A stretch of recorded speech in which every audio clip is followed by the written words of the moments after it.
તપાસ દરમિયાન મસમોટા કૌભાંડના વધુ રાઝ ખુલશે। 6,000 કરોડનું કૌભાંડ કરનારે વિનામૂલ્યે કાયદાકીય સલાહ મેળવી ગુજરાતના હિંમતનગરમાં પોન્જી સ્કીમ ચલાવી 6,000 કરોડનું કૌભાંડ આચરનારો ભૂપેન્દ્રસિંહ ઝાલા ઝડપાયા બાદ તેને સ્પેશિયલ કોર્ટમાં રજૂ કરાતા કોર્ટે 7 દિવસના રિમાન્ડ મંજૂર કર્યા છે। રિમાન્ડ અરજીની સુનાવણી દરમિયાન ભૂપેન્દ્ર ઝાલાનો વકીલ હાજર ન રહેતા લીગલ સર્વિસ ઓથોરિટીમાંથી વકીલની ફાળવણી કરવામાં આવી હતી। સીઆઈડી ક્રાઇમે વિવિધ 29 મુદ્દાઓ રજૂ કરી 14 દિવસના રિમાન્ડની માંગણી કરી હતી। દલીલો બાદ કોર્ટે 7 દિવસના રિમાન્ડની માંગણી કરી હતી। દલીલો બાદ કોર્ટે 7 દિવસના રિમાન્ડ મંજૂર કર્યા હતા। પોન્જી સ્કીમ ચલાવી ભૂપેન્દ્રસિંહ ઝાલાએ 6,000 કરોડનું કૌભાંડ આચર્યું હતું અને 1 મહિનાથી ફરાર હતો। સીઆઈડી ક્રાઇમે મહેસાણાના દવાડા ગામના એક ફાર્મમાં દરોડો પાડી ઝાલાને દબોચી લીધો હતો। ભૂપેન્દ્ર ઝાલાના 7 દિવસના રિમાન્ડ મંજૂર સરકારી વકીલે જણાવ્યું હતું કે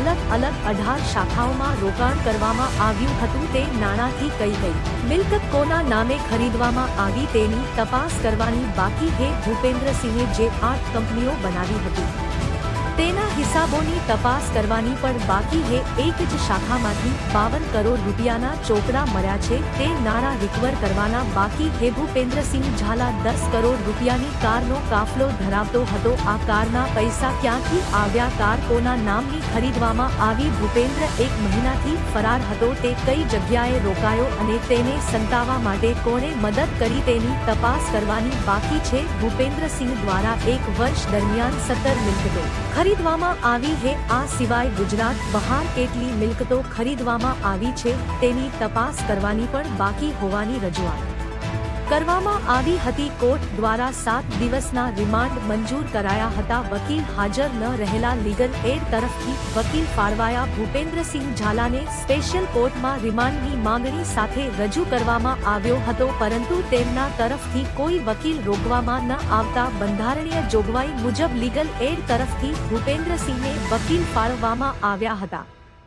જેઓ દ્વારા રિમાન્ડ અરજી પર દલીલ કરવામાં આવી હતી।